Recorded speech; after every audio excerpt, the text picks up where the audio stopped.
सारे फ़िज़ाई दिफाई निज़ाम तबाह, इसराइल की कहानी ख़त्म हो गई। अमेरिका ने इसराइल को बचाने के लिए जनूबी कोरिया से अपना थॉट सिस्टम दोबारा इसराइल मंगवा लिया है।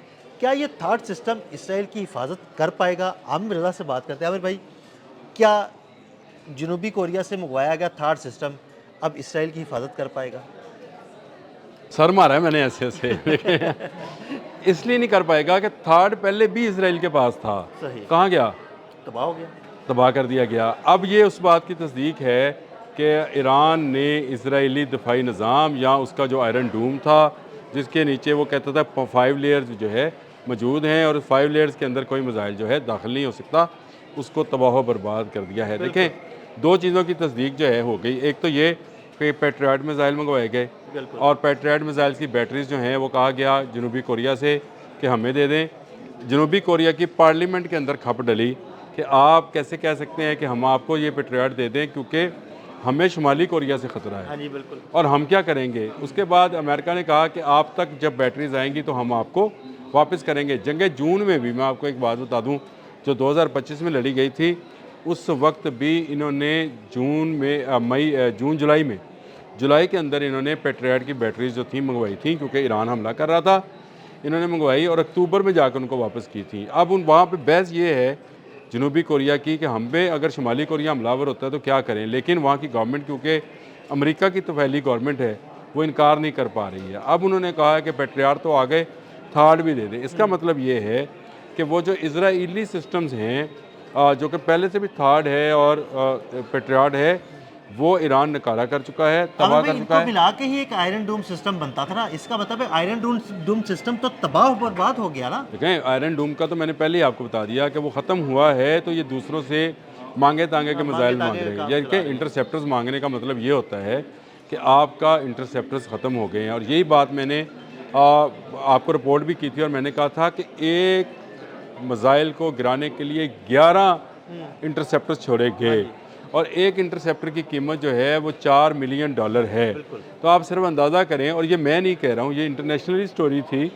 यानी अगर 11 मिसाइल छोड़े गए हों तो $4 मिलियन के हिसाब से $44 मिलियन था एक मिसाइल को गिराने के लिए इन्होंने चलाए। अच्छा, अब ये करते क्या हैं, वो ड्रोन आता है तो उसके लिए भी पैट्रियट चल रहा है, और क्योंकि इसके अलावा इनके पास सिस्टम देखें कोई नहीं है। जब अब आपने क्या किया, आपने मुत्तहिदा अरब अमारात में शाहिद 136, मैं तो हंस रहा था, वो शाहिद 136 के मुकाबले में अपने फाइटर प्लेन उड़ाए हुए हैं, बिल्कुल, जो उनको निशान एयर टू एयर मिसाइल से निशाना बना। यार वैसे आता है। देखिए, मतलब आप अपना कीमती एसेट्स जो हैं वो आप एक मोटरसाइकिल इंजन वाले जो ड्रोन है उसके मुकाबले में चला रहे हैं, तो इसका मतलब ये है कि आपके पास इंटरसेप्टर्स जो हैं ख़त्म हो गए और इनके पास वो सलाहियत नहीं है कि ईरान से आने वाले हमशेर 4 को रोक सकें। देखिए, सबसे बड़ा ख़तरा इनके लिए, जो कि अभी बहुत कम चला है, सबसे कम अगर कोई मिसाइल चला है हमशेर 4 है। और मैं रात एक वीडियो देख रहा था, बड़ी दिलचस्प वीडियो थी और इंटरनेशनल मीडिया पर मौजूद है वो वीडियो,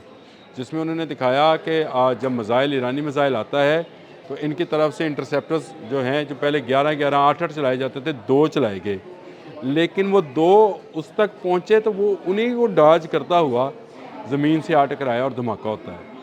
अब वीडियो हम लगा नहीं पाते हैं, नहीं तो ऐसी वीडियोज़ जो हैं अब अगर आपको दिखाएं तो आपको लगे कि यार ये क्या मौजज़ा है कि कोई इंटरसेप्टर उनको रोक नहीं पा रहा है और ईरान जहाँ चाहता है हमला करता चला जा रहा है। ईरान ने तो बरमला ऐलान किया है परसों को, उन्होंने कहा कि अब हम इसराइल में कहीं भी हमला कर सकते हैं, इसराइल उसको रोक नहीं पाएगा, क्योंकि उसके इंटरसेप्टर्स ख़त्म हो गए ना। अब इसीलिए आप देख लें ये कोरियन थॉट भी कितना अर्सा चलेंगे, क्योंकि ईरान हर रोज़ की बुनियाद पर सैकड़ों मिसाइल दाग रहा है, फिर अपने वो ड्रोन्स दाग रहा है, फिर वो मुख्तलिफ नवा के क्लस्टर बम्स जो हैं वो भी। अब ये क्लस्टर बम की एक अलग स्टोरी है, और वो मैं देख रहा था, तो जब क्लस्टर बम का मिसाइल को आप निशाना बनाते हैं तो वो फट जाता है, उससे पहले कि आप उससे टकराएं वो खुद को फाड़ देता है, और सैकड़ों उसके अंदर से क्लस्टर बम्स जो है निकलते हैं, जिनमें आप अगर कितना 10 मिसाइल जो है ना वो फायर करें उस मिसाइल को रोकने के लिए और वो फट जाए और क्लस्टर बम सैकड़ों की तादाद में निकले, तो आप कितने रोकेंगे भाई? कितने ये मसला है वहाँ पे।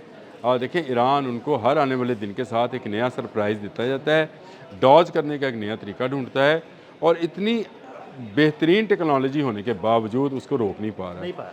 अब से ये कुदरत की मदद है, मैं ये समझता हूँ ये कुदरत की मदद है ये कोरिया को छोड़कर जिसकी मर्ज़ी जाके मिन्नत करें, जहाँ से मर्ज़ी मिसाइल उठा कर लाएँ।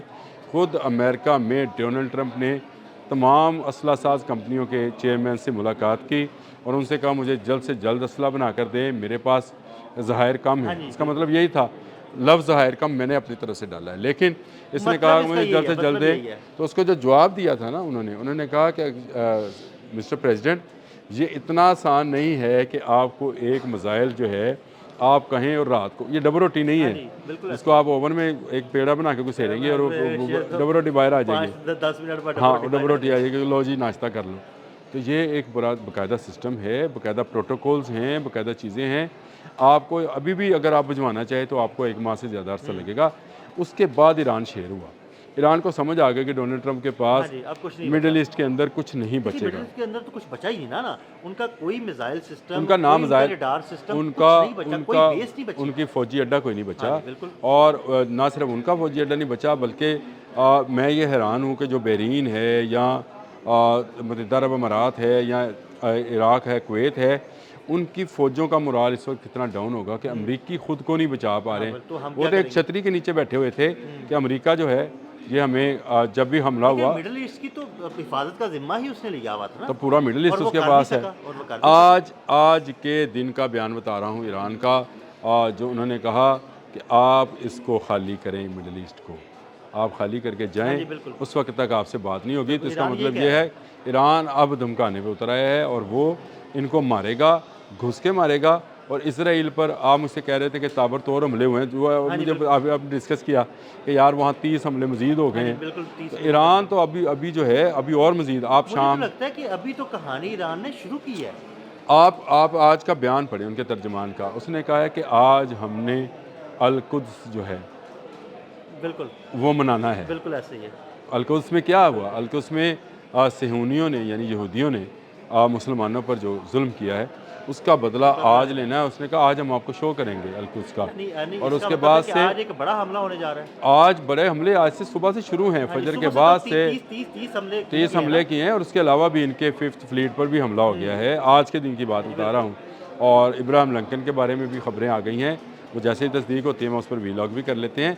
तो ये वो सूरत हाल है जिसको लेकर मैं ऐसी समझ रहा हूँ कि ईरान हर आने वाले दिन के साथ मजबूत और अमेरिका हर आने वाले दिन के साथ कमज़ोर होता चला जा रहा है। और इसराइल का तो बेचारे का कोई हाल ही, बेचारा तो नहीं कहना चाहिए, है तो जालिम का बच्चा, इसको जो है इसका कोई हाल नहीं है कि अब ये थर्ड और पेट्रियट जो है दूसरे मुल्कों से उधार मांग रहा है। जितने मर्जी मांग लो। अच्छा, ये मांग भी लेगा तो इसका गुजारा नहीं होना। उसकी वजह यह है कि उसकी मईशत के ऊपर जो प्रेशर आया है उसको अब संभालना मुश्किल होगा। देखिए इनकी मईशत थी, मुख्तलिफ़ किस्म के जो कंपनीज़ हैं वही इनके लिए पैसा बना रही थी।